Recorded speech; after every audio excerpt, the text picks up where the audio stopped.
बातमीकडे Ratnagiri railway स्टेशनवरती प्रवाशांनी मात्र गोंधळ घातलाय। तेजस आणि जनशताब्दी एक्सप्रेस गाड्या अचानक रद्द केल्याने प्रवासी संतप्त झाले। तिकीट काउंटरवरती तिकिटाचे पैसे मिळवण्यासाठी प्रवाशांनी चांगलीच गर्दी केली। गाड्या रद्द झाल्याने आता कोकण रेल्वे एसटीने प्रवाशांची व्यवस्था केली जाणार आहे। कायदा सुव्यवस्था तोडू नका, बसमध्ये चढताना चेंगराचेंगरी करू नका असं आवाहन पोलिसांकडून करण्यात आलंय। अचानक रेल्वे रद्द होणं हे प्रवाशांसाठी प्रचंड खोळंबा करणारं होतं। अनेक दिवसांपासून नव्हे तर अनेक महिन्यांपासून तिकीट ही बुक करून ठेवलेली असतात। मुंबई कोकण रेल्वेची ही अवस्था आपण बघतोय। या ठिकाणी अनेक तिकीट रद्द करावी लागलेली आहेत आणि त्यानंतर आता हे जे मुंबईकडे कामासाठी जाणारे लोक आहेत त्यांची मात्र चांगलीच तारांबळ झाली आहे। पैसे परत घेण्यासाठी सुद्धा इथे रांगा लागलेल्या होत्या आणि त्यानंतर आता पुढची व्यवस्था ही बसने करण्यात आलेली आहे। तिथेही चेंगराचेंगरी होणार नाही, गोंधळ होणार नाही याची काळजी घ्या अशा सूचना मात्र करण्यात आलेल्या आहेत। पोलिसांना यावेळेला अनेक प्रवाशांनी गराडा घातलेला होता। समस्या जाणून घेण्याचा त्यांनी प्रयत्न केला।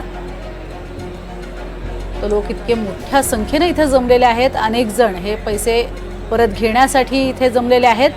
ज्यांची ऑनलाईन तिकीट बुकिंग आहेत त्यांच्या खात्यात थेट पैसे वळते होणार आहेत। मात्र ज्यांनी इथे येऊन प्रत्यक्ष तिकीट काढली होती त्यांना मात्र इथेच पैसे घ्यावे लागणार आहेत। अधिक माहिती घेऊयात।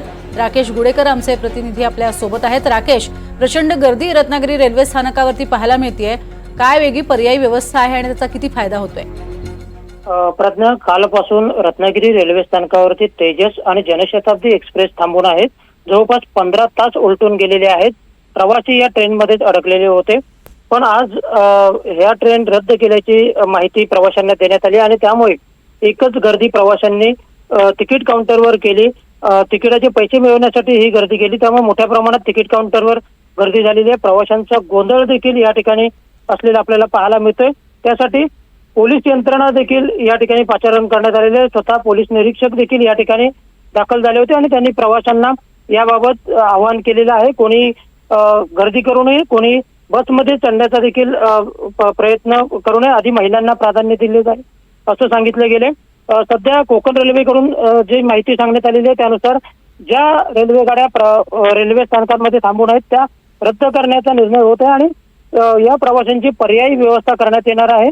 एसटी बसेसने या प्रवाशांना त्यांच्या मार्गस्थळी तिथे सोडण्यात येणार आहे, पण सध्या या व्यवस्थेला काही वेळ जाऊ शकतो आणि त्यामुळे सध्या प्रवाशांचा गोंधळ आपल्याला या ठिकाणी पाहायला मिळतोय।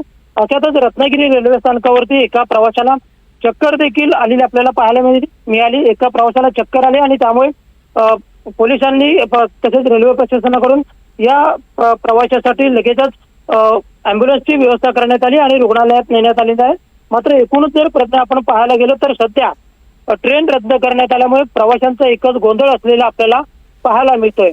प्रज्ञा, नक्कीच, आणि हा गोंधळ कधी सुधारणार हे पाहणं महत्त्वाचं ठरणार आहे। तुर्तास धन्यवाद या संपूर्ण माहितीसाठी।